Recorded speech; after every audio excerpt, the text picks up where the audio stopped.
多倫多下個星期開始，將會對加甸拿高速公路上5座高架橋進行重大維修，預計喺明年嘅11月完工。何家碧報道。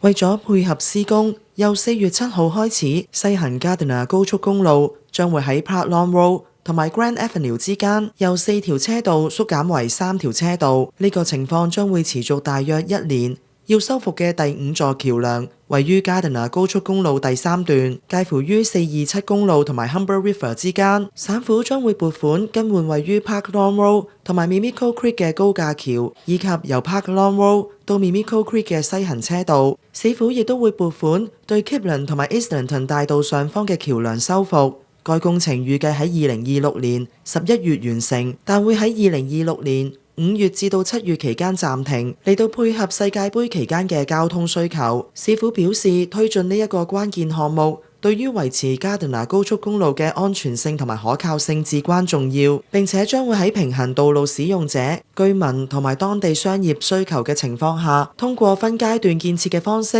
嚟到最大限度咁減少對交通嘅影響。施工期間道路關閉嘅詳情可以查詢多倫多市府網站。